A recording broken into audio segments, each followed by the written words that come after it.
Okay, hello everyone, good evening to tonight's Ask Me Anything live Q&A. This is episode 8, and every month that I do these, it just feels like we get such an incredible conversation out of it.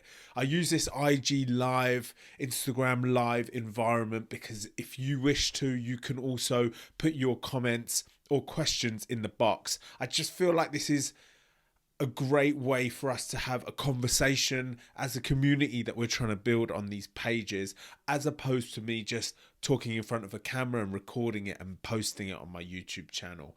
So today is that 8th episode of this Ask Me Anything live Q&A. I get my words out correctly. Ask Me Anything live Q&A. It is we always dive into different areas of the topics that I am posting about on my pages. Maybe it's about my story. Maybe it's about what's going on with the project. Maybe it's about the new merchandise that's out now. Maybe it's about the YouTube channel. It's almost like a free-for-all for us to all have a discussion together. And also, I find that it's really great when the conversation just starts going from one area to the other as more people comment in the chat box. So let's kick off by talking about a few things that have been going on recently. You may have seen that I have released the merchandise. Finally, it's happened. It's been a long time coming. It's been something that I've had in my mind for many, many years since I started this in 2018. I wanted to create something that people can wear and feel strong in wearing, that represent the topics that we talk about on these pages, but don't kind of like say it in words, you know. There's no design. If you haven't seen it, it's available on my website. There's no design that's like child abuse prevention on it, because that's not the direction that I kind of want to go with, especially with the clothing, in particular with the clothing, I should say. What I wanted was something that says something strong. Like one of the designs is unspeakable, but we've taken the un out and we've left speakable there. It just feels powerful and something that people can wear to represent what we talk about on these pages. I'm so pleased that it's out now. And just for anybody that is in this IG live at the moment, and also for anybody that's watching the recorded version, we are having a few issues with the shipping costs. We are aware of that.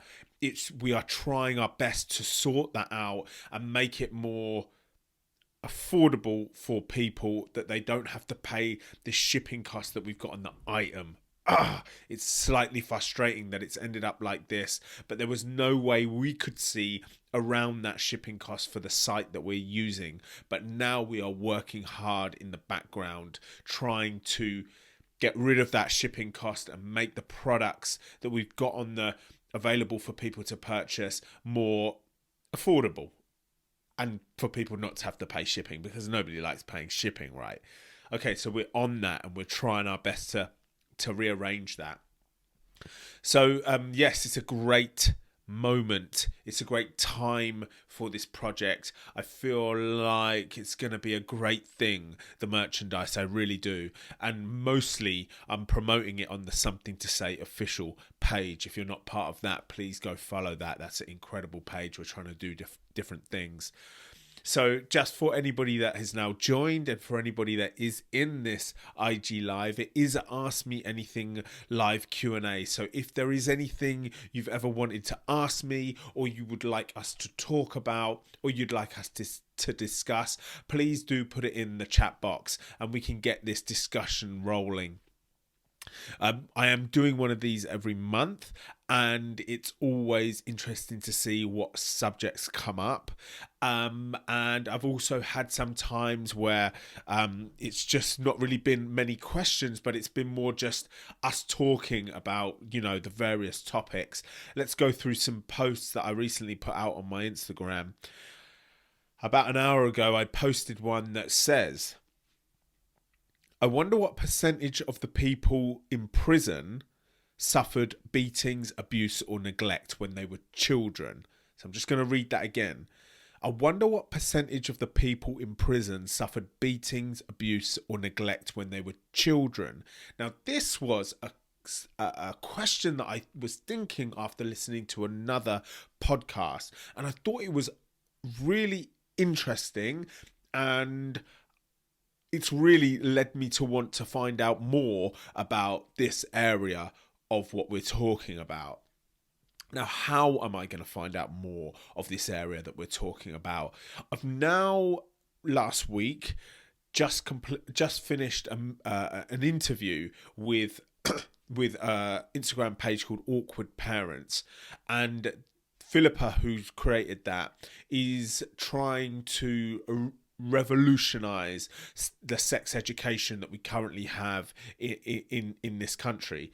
She's a really interesting lady doing really interesting things. We had an incredible conversation, and I've recorded it and I've listened to it back twice because it's got so much information in there. She was saying some incredible things, really. I've formatted it. I'm going to post it on my YouTube. Now, this is where things are going to start changing ever so slightly for the YouTube channel, because what I am always trying to do is figure out better strategies and improve the strategies and build on the strategies that I currently have. And one of them now is going to be this interview thing. So I'm looking for interesting people who are doing work to interview and have a conversation, because I'm trying to learn.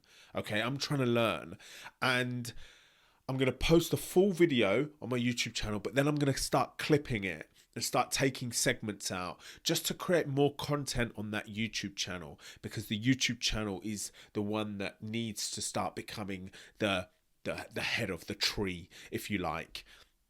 And we've got a comment here in the comment box saying that was a wonderful question. I'm pretty sure it's a big percentage of a hurted person hurts. Again, it's going to be really interesting if I can get into this subject. I do sometimes have a vision to get into prisons one day and maybe speak. I mean, that would be so powerful and incredible if I could achieve something like that. I wouldn't say it's like one of my goals, but it's kind of like in the back of my mind, if that was possible. I just think that would be such a great thing. I have seen a couple of statistics relating crime or crimes committed by people who have had some kind of horrific trauma in their childhood. And I'm not equipped enough or informed enough to explain what that correlation may be, but I've seen that it's there, and there's this thing called ACEs, which is adverse childhood experiences, and apparently what they say is what they've done is they've managed to estimate if you have a certain number of these, let's say you have 3 to 4 or 4 to 5 or 5, and they've bracketed them. If you have those, and the more you have, the more chance you the more that what they're saying is a lot of the prisoners have got a large number of these ACEs, adverse childhood experiences. So I've put the post out there, like I say, just about an hour ago. And I think it's a really interesting question. And I think it would be really interesting to do a little bit more work on that. I saw I just checked my Facebook as well, because I am posting more or less the same thing on my Facebook and Instagram. And somebody has written in the comment section to this post, but everyone is still responsible for their actions. And that's where I feel like my post there was misunderstood by that person, because I wasn't saying that just because you've been through something horrific as a child, that gives you any right to break the law, right? That's not where I'm trying to go with it. I'm trying to understand what effect a horrific experience in your childhood has on your brain and your actions as an adult. So that's the kind of thing that I'm after. Hi, Georgina. Thank you so much for the support. Georgina says, love from Dublin, Ireland. Amazing. Thank you all for everything that you do. That's so great. It's like as the work starts, the work is traveling to like other countries. This all started in London. This all started in London with me getting up on a stage in a small open mic night in a pub in London and speaking my story. And now it's going international. Absolutely incredible. Thank you so much, Georgina, for the support. So if anybody has any questions, let's try to get this rolling. I encourage you, please, if you are in this IG live and you're going to stick around for a little while, please do submit a question in the comment box, or even, I suppose, even something that you want to say in the comment box. And we can get some of these answers out. We can get some of this discussion going. So getting back to your last post about the prison, there's a great testimony that shows how it affects. Oh, please, if you can find that, send me a link. If you just private message me and send me a link, that's going to be really helpful. Okay, so what else have we got going on here? I've mentioned about the merchandise, which is an incredible achievement. Another thing that I'd like to actually cover, if you are not following the other pages that I'm now running, the Something to Say official page is up and running. We are trying to create varied content on there. We started off with it being about people's stories and only people's stories. But now we are throwing in different posts because I want to bring some variety to that page. And also, I'm running the social media for a charity called Topeline, who are here in England, and they support teenagers who have been through abuse or struggling with the memories of abuse. And I'm running their social media pages. What I'm trying to say is there's so many different things that are going on at the moment. And actually, things like the merchandise and the Something to Say official page and the YouTube channel and the videos that I'm throwing out, I just want to say that I have managed now to have a strong team behind me. I am working with 5 people now on all of this content. I would not be able to do all of this on my own. No way would I be able to do all of this on my own. I have a wonderful lady called Karen helping me with the Something to Say official page. I've got the excellent Naria, who's been here since the start, helping me with the branding and the website and the merchandise. I have 2 video editors, one called Chamara and one called Johnny, who help me with the YouTube channel and the videos that you see that I post here, and with all the editing. And I've now just started working with a 5th person called Layla, who is working behind the scenes on some PR and marketing. She is new to the team. We're going to see how we can collaborate. So as you can see, it is not just me. It is a group effort here. It's like a team effort. We're doing incredible things. And without the team, I would not be able to be putting out posts here, merchandise here, promo here. It just wouldn't be possible for one person to do that. So whenever you do see work, you can now know that there's this scene behind that's helping produce this. Okay, we have a question. Fantastic. In the question box as well. Amazing. Okay, the first question of tonight, this is great. Child sexual abuse affects sexual life, intimacy in adulthood. Do you have any comment about this? Okay. Let me read that again. Child sexual abuse affects sexual life, intimacy in adulthood. Do you have any comment about this? My immediate comment about this is I feel like we must talk more about how these types of subjects, how an experience of sexual abuse is affecting people's lives in all sorts of ways, in all depths. That is a really difficult question for me to try to answer. Now, if I think about my personal situation, because I'm not sure how else I can answer that question, when I think about my own personal situation, I feel it's so tough. It's so tough because the first thing I want to say is I feel like I was promiscuous very early. I feel like I was almost promiscuous before my time. However, maybe that would have happened anyway. Maybe I was just developing at that rate anyway. I'm not sure. It is known. I've seen statistics saying that it encourages promiscuity earlier than that person would have usually developed in that area, because there's a very great documentary called Raised on Porn. If you haven't seen it, please go and watch it. It's excellently put together. It's I wanted to say entertaining, but you know why can't I say it's entertaining? Because I watched it from start to finish and didn't look at the clock once, so maybe I can use that word.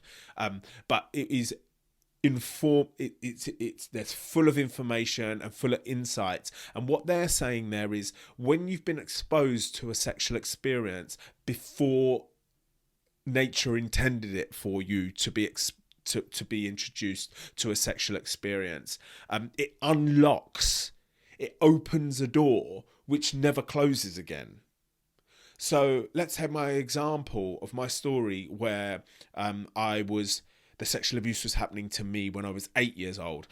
We know that was way before nature intended me to be exposed to anything sexual. Way before, years before. So it opened that door, and that door never shuts. That door never shuts.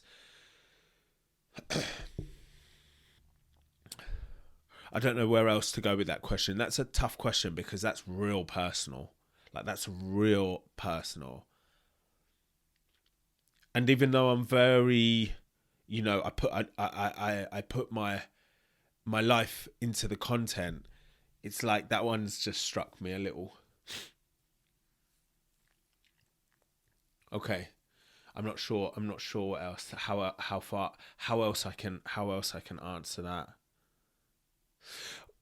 Before I try to wrap that question up, and I really do apologise for not really going at or attacking that question. I feel a little bit defensive on that one, so I do apologise for that. But I'm a work in progress as well, right? So I'm a work in progress, so please bear with me. One question that I get asked a lot on podcasts is how I feel like the sexual abuse that I went through affected my personality. And it's really just difficult to answer that type of question because you don't ever know. Would you have still been the same way? Did you have certain traits anyway? Did it encourage good things like resilience and a bit of an angry trait that possibly is useful? Did it encourage like a drive? Did it encourage an awareness for human beings' behavior, and not everybody is a good people? It's just such a difficult question to answer. We need like psychologists or people who have researched this topic to answer that type of question. So I'm going to pull up the question again so people can see. I apologize if I haven't answered that question very well. It's a very tough question to answer and also talk about a personal experience. But thank you for the question. Okay, so let's try to continue this. If anybody has any more questions that they'd like to ask me, please put it in the comments section. And we just had a reply to my answer. Wow, that's so true. And I completely understand. It's a very difficult and uncomfortable topic for me as well. Yes, very difficult and uncomfortable. Right, so I just had a thought. Did you see the mother's story that I posted? It was the most successful. It was the post that has been. It was the one post that I've posted that has been spread the most on all of my platforms, and so it should, because the mother's account was heartfelt. She put her heart into writing that. Now, something that she wrote in that account was that her and her husband, that she could no longer relax and enjoy having sex with her husband because she was getting flashbacks of what she is imagining has happened to her son, what she has a vision of what happened to her son, and now her and her husband's sex life has completely broken away. And that is showing the effect that the sexual abuse that happened to her son is now having on her life. It's like an experience of sexual abuse trickles into every nook and cranny. It's never just an isolated event. It's seeping into every area, and I can vouch for that to be absolutely true with my own personal life, seeing how it's affecting people around me. It's crazy what's going on. It's absolutely crazy. So much hurt, so much pain. So that's what we need to try and change. How are we going to try and change this? Of course, we're always looking at prevention, and I am working so hard putting this school presentation together. I've done a lot of work on it today, actually, and the thing that I'm trying to do with it is I'm trying my best for it to stay away from being a lecture or your usual classroom kind of thing where the young people, I don't want to bore the young people. I don't want it to be like, name the 4 types of abuse, or name what the effects of physical abuse can be. Please name 3 effects of sexual abuse. Please let me know what danger signs are in this or that. Like, I just don't want that. Like, that's the kind of thing that bored me at school. So why would I try to create something like that? So I'm trying to do it very differently.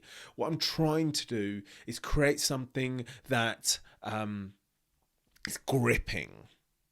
I'm trying to create something that I have the attention of everybody in the audience. Now, I don't believe I'm going to be able to do that with going through the types of abuse.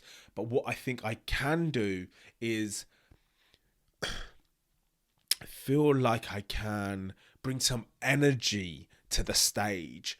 I can, of course, speak about my own experience a little, but I've also managed to pick up some celebrities who have been speaking out about their experience, something that the young people can relate to. I'm picking out some TikToks that the young people can relate to, that they can watch. TikTok has a really unique style, and they can relate to that style. It's quick and it's instant. Because I just want to leave the assembly hall and aim for every child that's watching to be like, that was so good. And we may not have gone through the types of abuse and the warning signs. We may not have specifically gone through that in a PowerPoint slide, but through talking about through talking about celebrities' examples that have spoken out, the celebrities that I am using is a musician called Jessie Nelson here in England.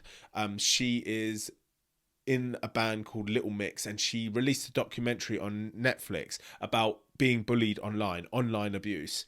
And I can use her story, and we can draw information from it. We can get a conversation going about why she never said anything. Why do you think she never said anything? I think also a very interesting question is, why do you think the people feel like it's okay to message her in this way? What would your advice be to Jessie Nelson when she's talking about suicide following that type of abuse? So now I'm asking the young people their opinion, because I'm treating them like adults, because that's all they want. That's all we wanted when we were children, right? When we were young people at school. I was fed up with teachers talking down at me. It made me furious, in fact, and you did not have my attention if you were going to do that. But if I can talk to them like on a level and treat them like human beings, then maybe when I leave that presentation, they would have learned something, even if they don't realize they would have learned something. And maybe if anybody's going through something at the time, they may feel like they may be able to speak to someone after hearing me talk. So that's some of the big visions with that school presentation. Okay, let's try to see if we can get some questions on the go again. If anybody is in this IG live, if you'd like to ask me a question, absolutely anything, please do put it in the comments section. And even actually, if you'd like to make a comment on a recent post or a recent video that you would like me to talk more about, then please do let me know. On Monday, you may have noticed, every Monday, I'm releasing a video on my YouTube channel. And I'm trying to hit subjects that are interesting, always. I don't always want it to be about child abuse prevention. I want to also tackle social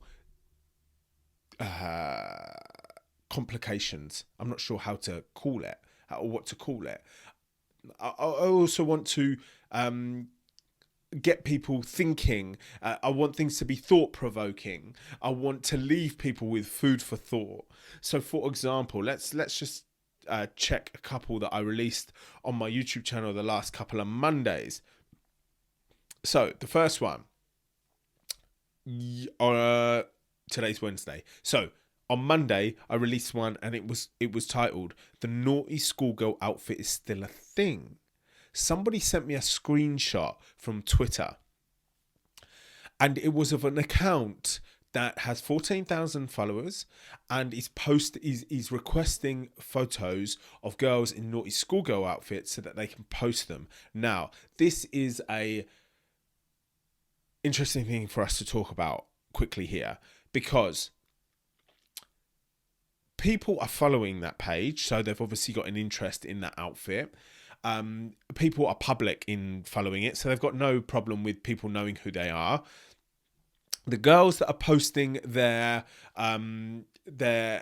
pictures into that account are encouraged to do so, but also it will bring them lots of followers to their account. So it's kind of like, if they post their picture, then all of those followers, all of those, what I'm going to guess is mainly men, are then going to go and follow those girls, which helps those girls' profiles. My large point of the video was the naughty schoolgirl outfit, I was pretty sure was a 90s thing, right? With Britney Spears' video, Hit Me Baby One More Time. If you remember that, if you were around for that, that was, she was dressed as a schoolgirl. Now, that would not fly in today's society, I don't believe. It would get shut down. You just wouldn't be able to do that anymore. So that's what that video was all about. It was just really interesting to see that the schoolgirl outfit was still prominent in society today. It was still alive. I just thought it was completely dead. 2 weeks ago on Monday, I released a video which was called, "Would You Bath Naked with Your Children?" Now, if you haven't seen that one, that is a very, very interesting one. 4 ladies talking on a breakfast show here in England called Loose Women. It's a very popular breakfast morning show. 4 women, they are established women. When I say established, one is TV personalities and people who have big followings, and they're talking about bathing naked with their children and their reasons why they think there is no problem with that.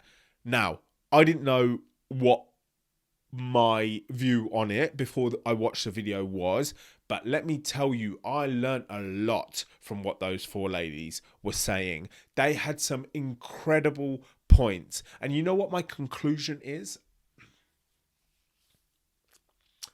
My conclusion after watching that video is, if you are bathing naked with your children and you're doing it because it is something that you've always done, it's family time, it's bonding time, it's a opportunity to, if the young person wants to ask questions about the body or be silly about the body, it's an open environment. There's no shame about hiding bodies, and what you're doing comes from a true position of love, then and good intention. Then I'm going to say that you do you.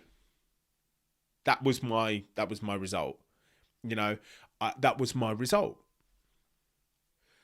If you haven't seen it, check that out. It's a really interesting video. Again, it is called "Would You Bath Naked with Your Children?" Okay, we've got some people writing some comments here. So, I'm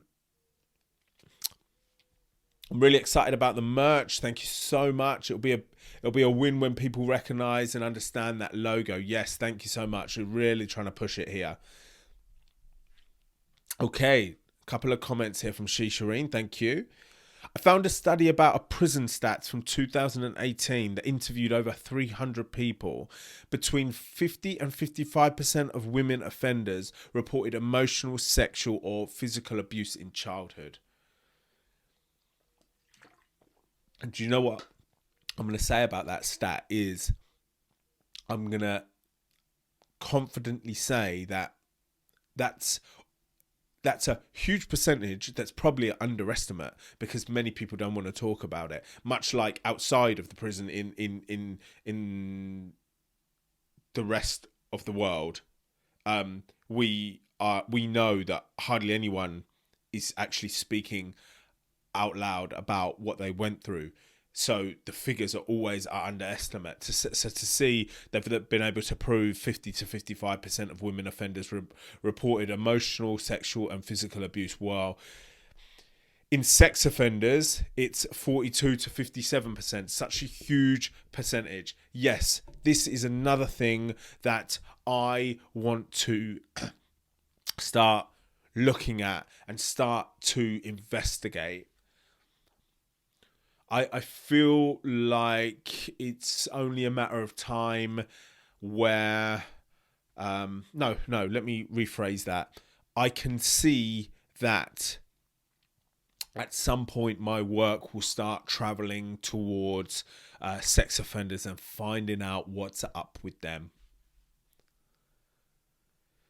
Through interviews or through research or through some avenue, I can just feel like, because you know what, for me, part of me is like, how are we going to fully create the correct prevention methods for these people to put them off or get them to avoid carrying out this crime if we don't understand who they are? Can I say this? How can we help people with addictions if we don't understand what addictions are or what addiction means? Understand what it really feels like to have an addiction. Surely we need to understand that to treat that. Or we need to understand that to help people that have that not have that. So why would this be any different? And that's going to cause countless controversy on my pages, I know, but maybe it's something that I just have to do. But that is, I feel like that's still very, very far along the line. But I can see my work going somewhere like that. Okay. So I see people coming into the live, various new people. So hi and welcome. It is episode 8 of this Ask Me Anything Live Q&A. If you do have any questions that you want to ask me, please put them in the chat box and we can get this conversation moving. And whilst we wait for questions, let's just talk about a few more things that I have got going on that may possibly you've missed. Because I do know that somebody told me that if you're following somebody, you see, somebody said 1 in 7 of their posts, which seems like way too little. But even if it's like half the posts, let's say it's half the posts, I'm always updating my story on my pages, and it's quite possible that you may have missed something. So let's quickly talk about this. My DBS check. Here in England, to work with young people, you have to be DBS checked. DBS is, I haven't got a clue what that stands for, but basically it checks your criminal history or your history and flags up anything that would pose you as a danger to young people. Therefore, you would not be able to work with them. Now, since I started this work for this charity that I'm doing, to try to get into schools and try to get their service to more young people, and their service is 13 to 18, supporting 13 to 18 year olds who are currently going through an abuse or have been through an abusive situation. To work for that charity, they need me to have to provide my DBS check, and obviously for it to be clean. Now, my DBS check arrived and it is not clean. I have a conviction on there. I did not think that conviction would be there. So as soon as I saw it, I'm straight away angry and I'm sad about it. Now, that conviction is for when I knocked on my abuser's door to confront him on what he did and ask him why he denied it when I tried to prosecute him, which he got away with. He called the police arrived, they arrested me, and he managed to successfully prosecute me for stalking, harassment and assault. They have put that on my DBS check. I rang my solicitor and I said, can we not get that removed because, the circumstances? And my solicitor said, no, there's no chance that you can get that removed. Even if they arrested you and you were not found guilty by the courts for those charges, so you are not guilty for the crime, the DBS check will still show up the arrest because we're aiming to protect young people. And if you've been arrested, the organisations that you're trying to work for want to see that you've been arrested.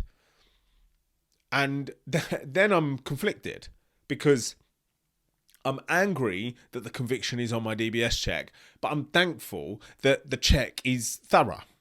So I just kind of have to live with it. Now, I've spoken to the CEO of the charity. Topeline Support is the charity. If you're not following them, I'm running their social media, so go check them out. She has said to me that she will support me in still getting into schools, and even though I've got a conviction on my DBS check, she's gonna back me, and her words were, I'm okay with it. And if the schools that we try to get into are not okay with it, we will cross that bridge together. Those were her words. How incredible is that? How incredible is that? For her to back me like that is incredible. I'm so pleased. I'm so lucky to be having this opportunity with that charity. Really, we're going to do massive things. Massive things. Okay, we got a question in the question box, which is what we want to see for sure. Let's check it out. Okay, Electric Shakes, hi. I reported historical abuse again as an adult and CPS rejected the case on a technicality. Do you know if I'm entitled to the copies of any original documents and my interview tapes? Okay, unfortunately, I do not know the answer to that. If you do have a solicitor, they will be able to give you the answer to that. possibly, if you don't have a solicitor, a few Google searches may give you some indication of that. I've just got to pull up that question again. Do you know if I'm entitled to copies of any original documents and my interview tapes? I hope that you are. And now that's made me wonder about my original interview tapes as well. I hope that you are allowed. I would like to find mine as well. I'm sure that's like your property, you know. I'm sorry to hear that you have reported again and been rejected on the case of on a technicality. Electric Shakes, if you're still in this, okay, yes, brilliant. You're still in this IG Live. Can you let us know what the technicality was? Electric Shakes has just written here, it seems like we should be allowed since we are the subject. Yes, okay. I've never really thought about this, you know, and to think about my interview tapes, oh my goodness, that would be a crazy thing for me to see how I was behaving in those interviews, because that was the first time I'd ever gone into that much detail. Electric Shakes, much support to you for attempting to prosecute, and I'm so sorry that you keep getting rejected. The problem is, I want to say, what do they want from us? And I don't know about your situation, but my situation was there was no evidence. Like, there's no evidence. It's just what I'm saying, right? It's just what I'm saying and the way and my description of what actually happened. That's my evidence, and that is not enough to prosecute someone. And again, is the phrase is a double-edged sword? I think the phrase is a double-edged sword, because yes, I'm frustrated that I cannot prosecute him on my word, but we don't want the justice system to be able to prosecute somebody just because somebody's saying something. Like, it's like we kind of want it both ways, and we just can't have it both ways. I don't know what the answer is. And for anybody that doesn't have any real evidence, like a text message or a written something or somebody recorded saying something, well, then it's just not gonna happen. It's just not gonna happen. Okay, Electric Shakes, thanks for giving us a bit more information. So basically, when I was re-interviewed, my goodness, that must have been tough. I couldn't remember one detail that I mentioned in my original interview when I was flipping 9 and 20 years had passed. Oh no. Electric Shakes, I am so sorry. I am so sorry. You gave your interview at 9 years old. I cannot even imagine what that was like. Okay. More power to you, Electric Shakes. ACake220, you've asked me, hello back to you. How are you? Okay, let's try this. Let's try and answer that question. How am I?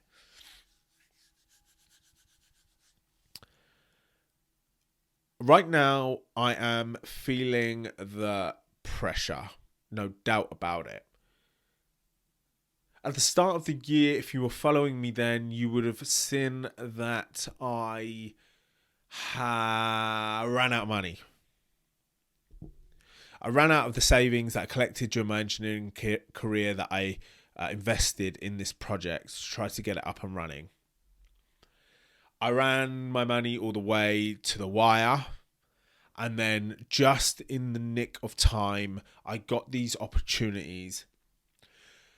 I'm running 2 jobs. I'm running the charity, which is excellent work, and I'm running a part-time reception job Very different to the engineering career that I had before. I decided against the engineering career because that would be full time, and then I wouldn't be able to progress this project. And this project is the goal. And eventually I'm going to manage to be able to turn it into something that's fully sustainable and bring me an income that I can live on. There's no doubt that I'm going to be able to do that, because if we look at where I was in January to look at where I am now, which is just short of 4 months later, it's an incredible change, but I'm still feeling the pressure. Now, let me tell you why I'm feeling the pressure. Just before I started this IG Live, I got my bill through for the website functionality. I pay that yearly. Also last week, I got a bill through for my road tax that I pay yearly. So it's like I'm making moves, but there's little things that are coming in that are chipping away at me. But I'm feeling very driven by this, and I am very confident that I can really make this work and stay afloat. The opportunities that I'm getting to create some finances is excellent. I'm also hoping, as we push the merchandise more, that's going to help. So if you are considering buying merchandise, you will help me keep these platforms alive. So if you do decide to do that, thank you. If you don't want to buy the merchandise because it is possible that it's too expensive, I get that. We're working on that. You can just donate whatever you would be willing to donate straight on my website. All of these funds that I'm collecting are going fed back into the project. They're fed back into their project. And running all these platforms is expensive. To give you a quick idea of that, monthly charge for the video editing software that I use. Monthly charge for the security on my website so that it doesn't get hacked. Monthly charge for the subscription to YouTube to have the channel. There you go. There's 3 quick ones. There's 3 quick ones for you. It's like we're really pushing and we're like on the wire, but it's always up though. It's always up. It's always up. Whenever I think about this time last year, I'm like, whoa. We have come so far. So far. Okay, everyone. If anybody has any questions for me that they would like me to answer, or any comments, please do put them in the comments section. Bianca, you are appreciated. Jeremy, thank you. I appreciate your appreciation for the things that I'm doing. I really feel like change is going to be able to be made. I really feel like we could go all the way with this. I feel like we could influence the education system and the curriculums. I really feel like we can do that.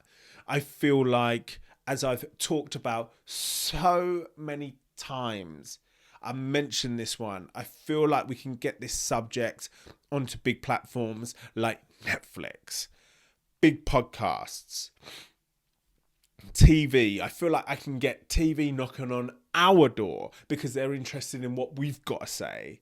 At the moment, I feel like they're not knocking on our door because they're worried about what we're going to say.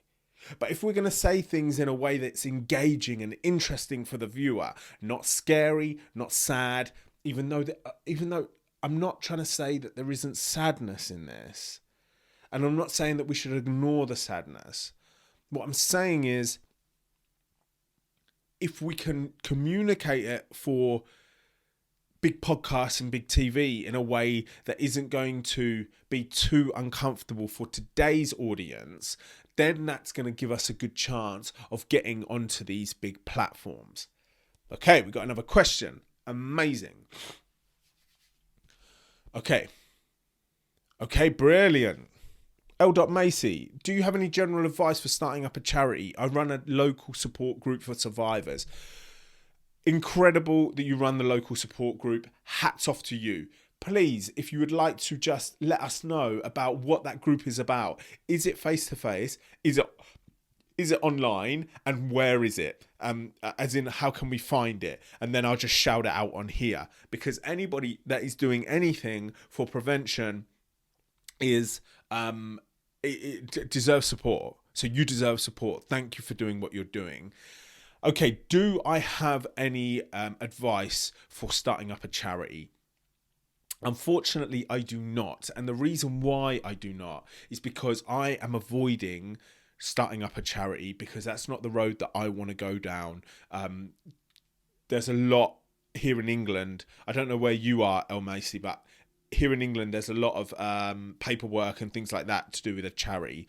But what I do know about running a charity or starting up a charity is that once it's up and running successfully, you are in a lot better position to apply for funding. So that's one of the absolute thumbs up about starting a charity. Now, my advice to anybody that's wanting to raise awareness for a subject like this,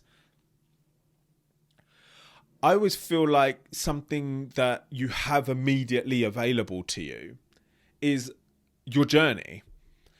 And I don't mean that you've got to always write about the abuse that you went through. In fact, I mean far from that. You don't even have to go with that. I think what's really great for people to read and hear is your journey as you understand more, as you realize more. Sometimes maybe you're having a good day, you can write about that. Maybe sometimes you're having a bad day, you can write about that. People are really interested in that type of content, I feel. So if you are looking to start up a charity, then if in addition to that, if you're looking to start up, a Facebook page or an Instagram account, my advice would be write about your day-to-day dealings with your memories. Write about what you're trying to achieve. Write about your new vision. Write about the new way that you're seeing things. That you're seeing the memories, because it's always changing, and that's really interesting, and that's what you can start with. Because some people have written to me before and been like, how do you always create content? I'm struggling with creation, I've had writer's block, I don't know, I just haven't written a post for ages. And I'm like, you don't need to look elsewhere for the information's all here. And it's beautiful here, right? So you can use that. So I hope that kind of gives you some kind of info there. Bianca, where do you find support on a personal level? It's my friends and family. It's my friends and family are the first way that I'd like to answer that question. And that's not about them asking me how I am or how things are going. That's more just to hang out. That's more just to meet up with them and hang out. And that's more just to even, it hasn't even got to be like going for dinner or getting drinks or anything that costs money. It could be just going to the park and going for a walk and just chatting. That's what I feel like really supports me. Because I am always battling in my own head to make sure that I run other things in my life and not just this project. I am battling with my own head because I literally could work on this all the time. If you left me to my own devices, I could just work on this project 24/7 because it means so much to me and I want to see change and I believe that we can do it. So that leads me to want to work this all the time, but I know that's not good for my brain or my life or my well-being. So I know that I need to be disciplined. And when it gets to 6 p.m, I put everything away. It doesn't matter if I feel desperate to do that one extra thing or I could just finish that. I put everything away. So to go out and meet friends and meet family, that's where my support is on a personal level. And just before I finish answering that question, I'll tell you another place of support. It really is incredible to see the support that I get through my platforms. Even if sometimes I make a mistake, right? Which I'm bound to at times, because we're talking about very, very difficult topics. Sometimes I write things that I know people are a little bit like, I don't know whether you missed the point there, or you missed the mark there, or that could be considered slightly offensive, or that's pushing the boundary quite a bit. Even when I write things like that, and I've just completely lost my train of thought. I'm so sorry. I've completely lost my train of thought. Okay, I'm back. Even when I write things like that, I see that, and I let people know that, look, maybe I made a mistake with yesterday's post. Maybe I didn't write yesterday's post so well. People are still backing me. People are like, yeah, Jeremy, you're a human being. It's okay. Don't worry about it. Keep pushing. And they point out where I could have gone wrong there. They point out the slight error. Like, I love that. So again, to answer the question, where do I find support? It's friends, it's family, and it's these platforms. Hi, Emma. I'm going to say a few things about Emma in a moment. So 1 second. Electric Shakes, I just want to read your comment out. On the charity question, it might be a good idea to see if there are any charities doing the same thing and may want to expand regionally, similar to the way MenCap have local branches like a franchise. Okay, I'm going to look into that, Electric Shakes. Thank you so much. And I've never heard of MenCap before, so I'm going to check them out. Thank you so much for that.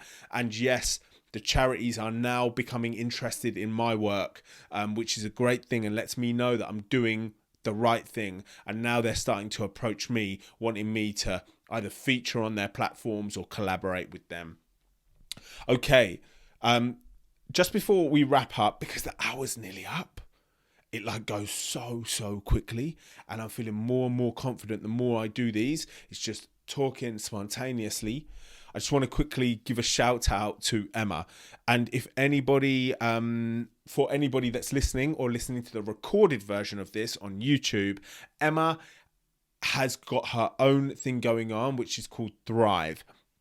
She's a very motivated, hard-working individual, and she is also trying to do incredible things. And she is also trying to get into schools and organisations to spread her word.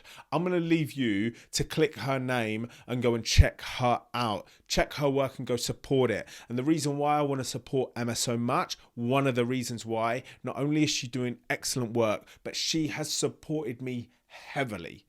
She's supported me heavily. She is the one that linked me up with Topeline Support, who I am doing the school presentations for and earning money through that way. And if it wasn't for Emma linking me up with that connection, I'm not sure where I would be financially right now. I just don't, it's not even worth thinking about. So a massive shout out to Emma. And if you are not following her, go check out her work. She's doing very, very interesting things. And also, I have just come off the phone to someone else who we both know, and that we've been talking about possibly joining forces on some things. So, yes, amazing. Okay. We got 2 minutes to go until Instagram Live shuts me off. Thank you so much for joining. It's been a really, really nice hour with everyone here. If you're listening to this on the recorded version on YouTube, thank you for sticking around on the channel. I've got many, many changes starting next week happening on the YouTube channel. So keep an eye out for that. We're always progressing. We're always advancing. And we're honestly going to do something incredible with this. Thank you so much and have a great rest of your evening.